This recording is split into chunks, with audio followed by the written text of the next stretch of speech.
What can I say? I got sucked in.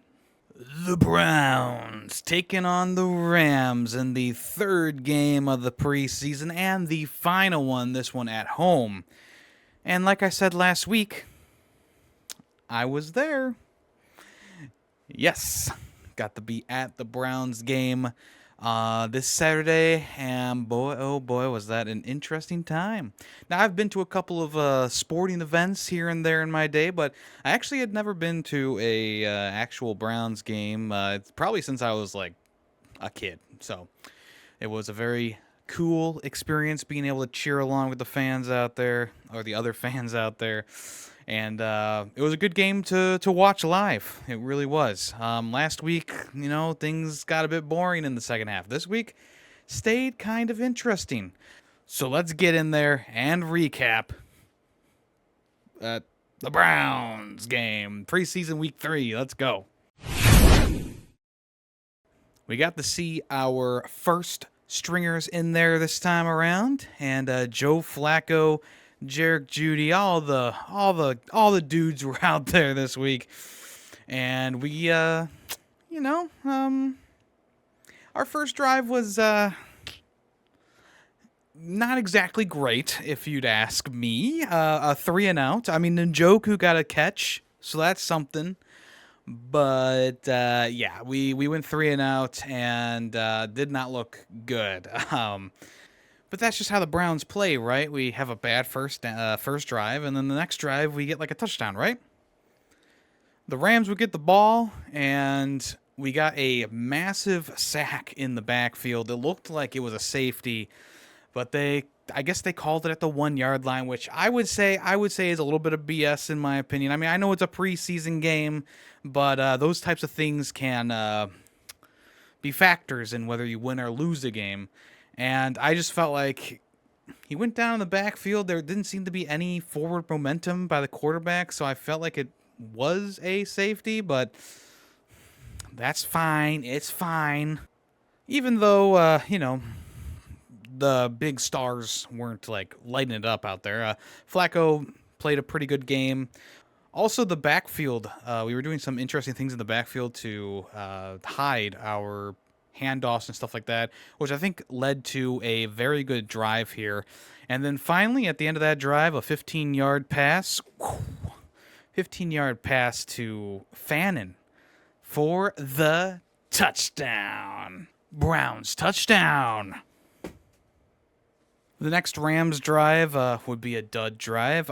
Their quarterback, Dresser Wynn, was in the entire game, so they didn't even try to switch it up back there.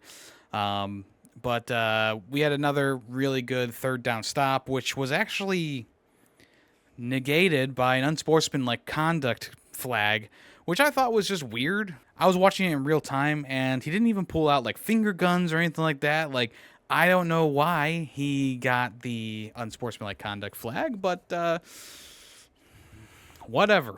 I mean, it's the preseason. Like, does it really matter that much? No, but whatever.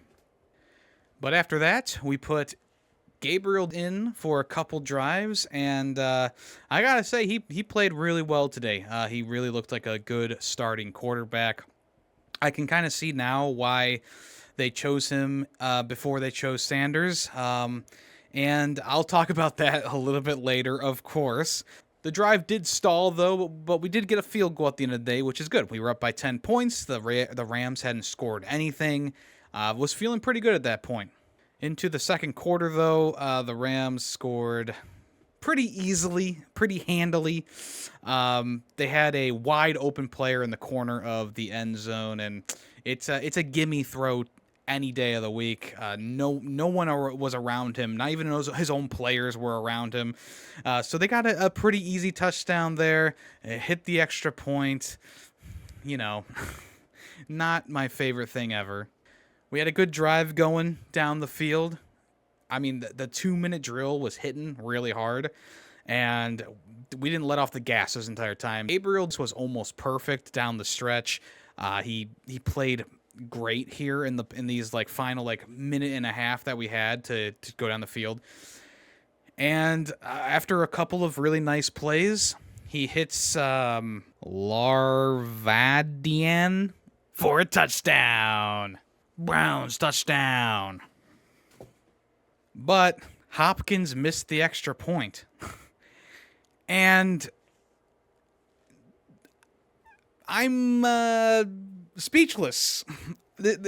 We've missed an extra point every single week in these preseason games.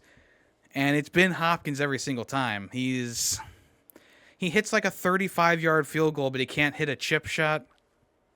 Make it make sense.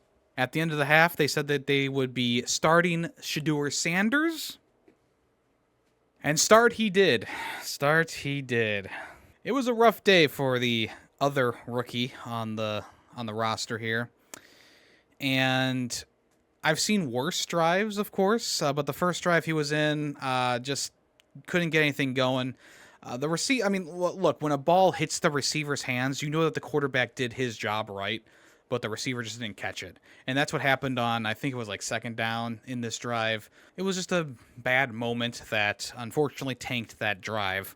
The Rams' next drive would look a little bit better. They had a nice big catch down the field, but we would end up sacking them for a big loss.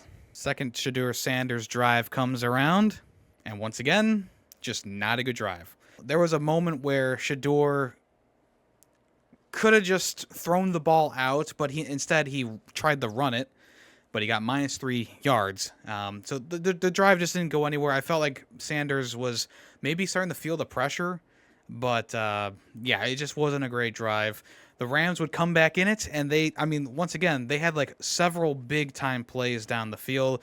It was looking pretty dicey. They went for it on a spicy 4th and 1, and then the Rams would get a field goal. At this point, it's 10-16. The Browns are still in the lead, but it's not looking too hot right now. So the end of the third quarter happens, and Shedeur is still in, and they're still giving him his chances here. I just want to say, like, as bad as he was playing in this game, the crowd loved him. Every time he walked out onto the field, it was just noise all over the place. People love Shedeur Sanders. I mean,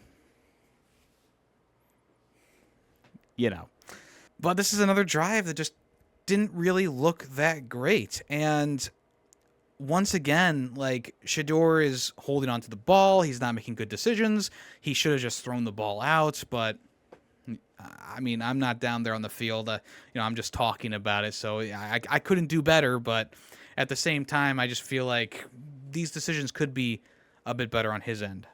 The Rams would try to go down the field again. We would get a nice sack, and then right after that, another one. Another sack to end that drive. Our defense was playing pretty well, even though we let up a touchdown and a field goal.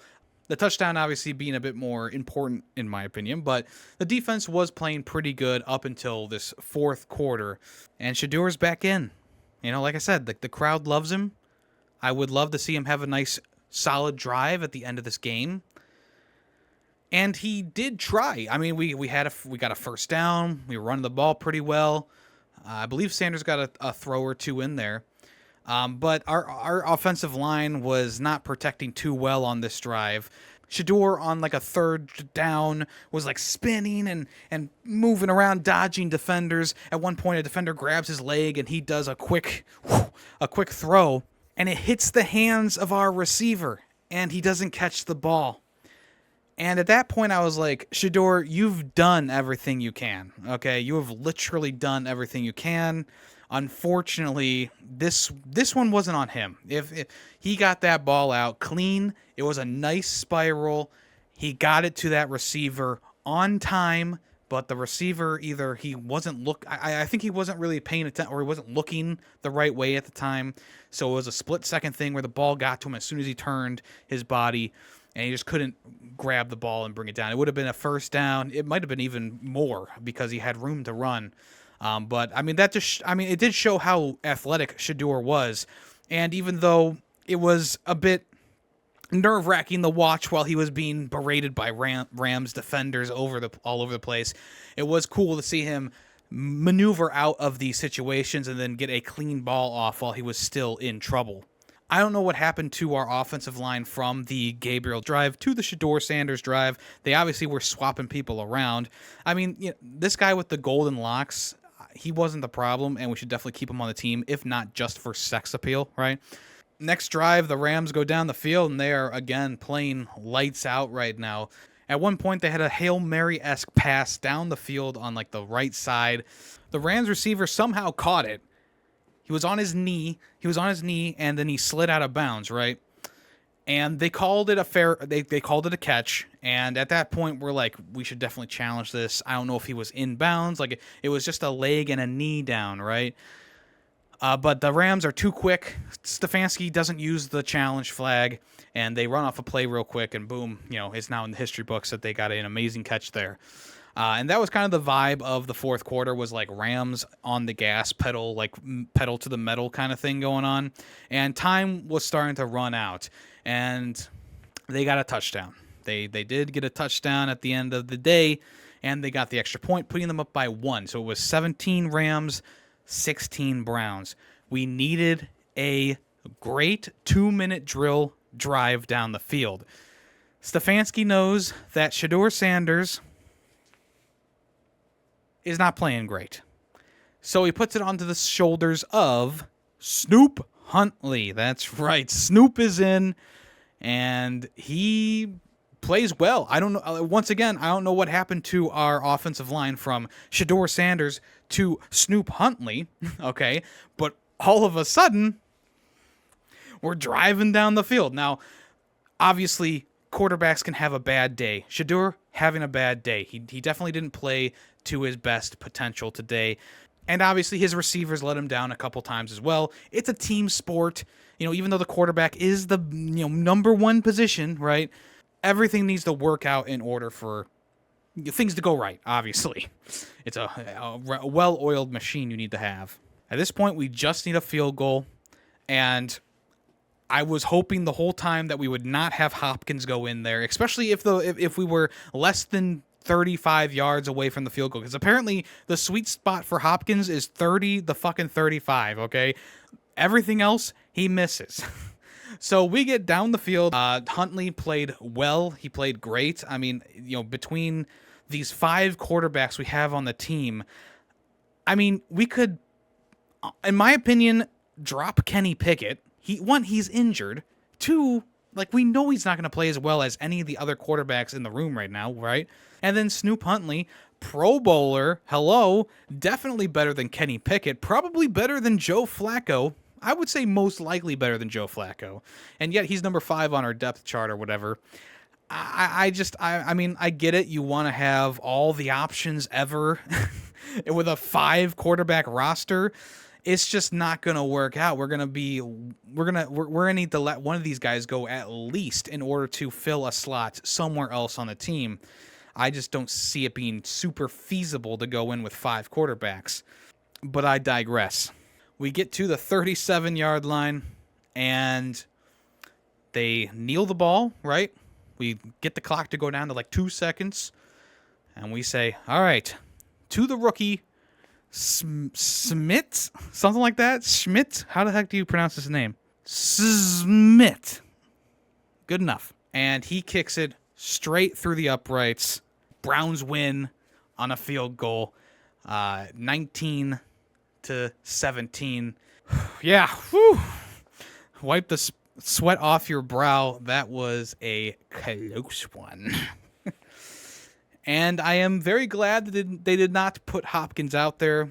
I feel like at this point, Hopkins has shown he's liable to miss anything at any given moment. I think we should keep Smith. Okay, I think we should keep Smith, all right? It just makes more sense to me right now, especially if we're going to have 5 quarterbacks, plus Deshaun Watson somewhere in the dugout, right? If we're going to keep one of these field goal kickers, it should be Smith at this point. Now, by the time the real season comes around in a week or so, 2 weeks, maybe this will change. But as of right now, he seems like the better field goal kicker. But yes, Browns win. We had a couple good drives by Flacco. a couple good drives by Gabriel, not so great drives by Sanders, and then a finale 2-minute drill that was very good by Snoop Huntley. And next up is the season. Next up is the season. The one thing I'm concerned about is the last time that the Browns went undefeated in the preseason, we went 0-16. It would just be so unfortunate to be the first team to go 0-17, but it would be the Browns' way. It would be the Browns' way. I'm interested in seeing how our offense does. Our first matchup is the Bengals, which feels like a loss to me. But the Bengals started off slow last year, and the Browns do have a track record of beating them at least once out of the 2 times we meet in a season. Now, last season was a bit of a different story. The Bengals literally lit us up both times we met them.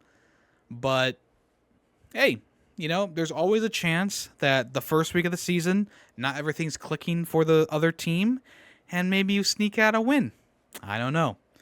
So my prediction right now for that game, and it might change after the next 2 weeks, is I'm sniffing a Browns win.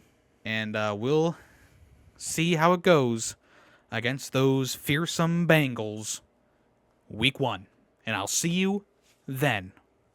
Go Browns!